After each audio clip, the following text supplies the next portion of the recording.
Ok, ici je vais faire un nouveau document. Masquer de la transparence. Je vais rapidement aller faire bêtement une ellipse, un cercle en fait avec la touche majuscule. Je vais lui mettre aucune couleur de contour mais une couleur de fond.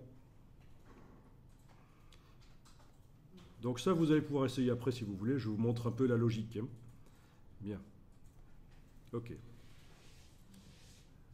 Voilà.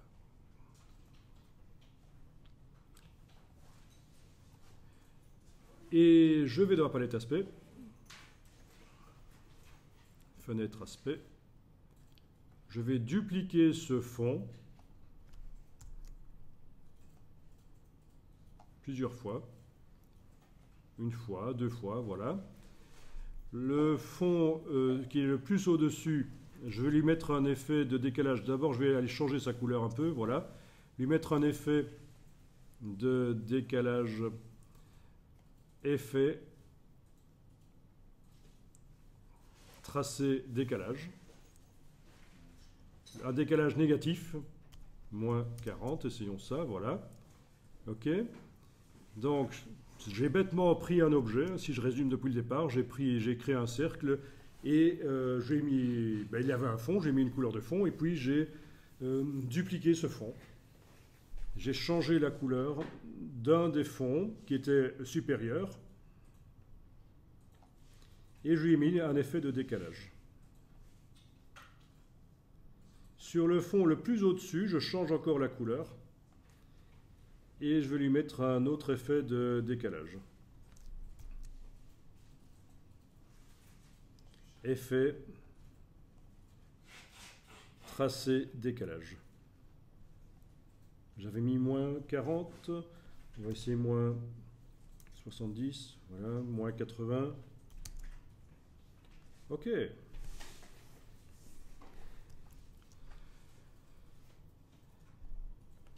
Ça, c'est une première chose. Je vais aller mettre sur le fond le plus au-dessus. Donc ici, les décalages négatifs les plus importants sont sur les fonds du dessus, logique. Hein. Je rétracte en quelque sorte les fonds, sauf le dernier, qui reste à sa dimension normale. Bien. Alors, ce que je veux montrer ici, c'est que sur le fond, ici, je peux mettre une ombre portée. Effet spécial, ombre portée.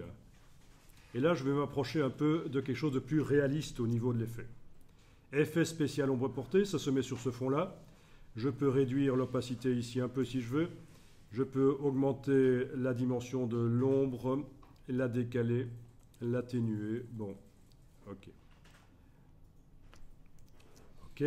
Cette ombre portée qui s'est mise là, sur le fond gris, je vais faire une copie sur le fond brun et sur le fond beige. Donc avec la touche Alt, je déplace.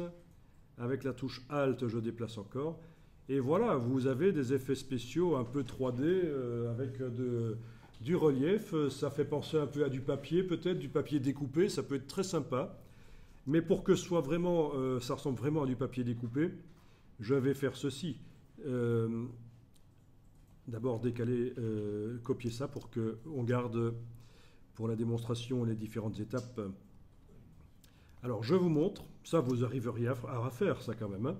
C'est bêtement trois fonds sur le même objet, trois fonds avec un effet de décalage en fait, hein, différent sur les deux fonds supérieurs.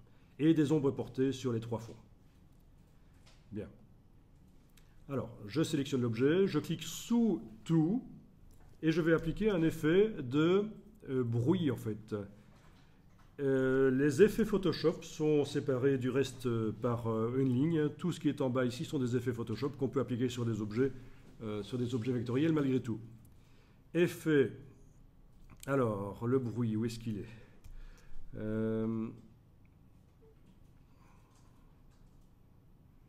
Bon, il faut que je trouve un effet de grain. Oui, effet texture grain, je vais aller vers ça. Bon, oui, c'est pas exactement ce que je cherchais, mais... Où est-ce qu'ils sont les bruits? Grain photo peut-être. Voilà, grain photo ce sera bien. Effet artistique grain photo, voilà. Ok.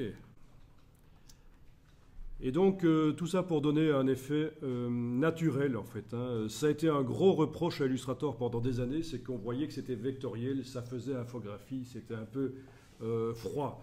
Eh bien, grâce aux aspects, vous allez pouvoir faire des objets qui ont l'air d'être un peu plus naturels, en fait, hein. Et donc, celui-ci, qu'est-ce que je vais faire avec dans les préférences générales, mise à échelle des contours et des effets est coché, c'est parfait. Je vais leur dimensionner à la dimension à laquelle je vais utiliser sur les objets. OK.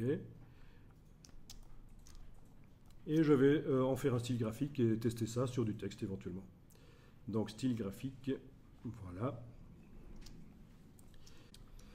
Donc pour appliquer l'effet spécial, il a fallu que je fasse le texte très grand et ça fonctionne en fait, hein. Donc il est prévu pour fonctionner sur du grand texte, quitte à le réduire après en faisant la mise à échelle du contour et des effets. Quitte à réduire le texte après en faisant la mise à échelle du contour et des effets. Il y en a certains de textes avec lesquels ça donne assez bien. Bon, ce genre de style graphique est, voire même beaucoup mieux que ça, vous allez trouver gratuit sur le web, il suffit de chercher et l'utiliser, voire même adapter un peu.